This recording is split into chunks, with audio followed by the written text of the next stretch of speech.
واجبێکی شەرعیە لەسەر من ڕیش دابنێم لەبەرەوە پێغەمبەر صلی الله علیه وسلم ئەمری پێ کردووە.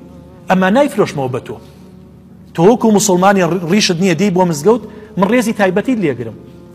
ئیتر مخالفەیەکی شەرعیت کردووە، مخالفە شەرعیەکە بۆ من نەهاتووە دادگایی لەسەرکەم، بۆ من نەهاتووە بڵێم کاکە تۆ بۆ ڕیش ناهێڵیتەوە. ئەگەر لێت ڕابینم ئەتوانم نەسیحەتت کەم بڵێم براکەم وەڵای ئێستا لە تیکتۆکە فلتەری ڕیش هاتووە، فلتەری ڕیش باشە، ئەوانی کەوا ڕیشیان نیە حەزەکەن خۆیان تاقیکەنەوە بزان بە ڕیشەوە هەیبەت و سامیان چۆنە.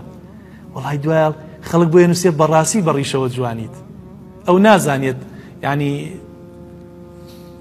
دایە عایشە یە سوێنێ خوارد ئەیوت سبحان الذي زين الرجال باللحايا، پاکی و بێگەردی بوو خوایی کە پیاوانی جوان کردۆ بە ڕیشەوە. ئەوە بە فلتەر لێداڵێ بە ڕیشەوە، بەبێ فلتەرش لێ دەبزانە تۆ بە ڕیشەوە جوانی یان ئەرە بەخوا جوانی.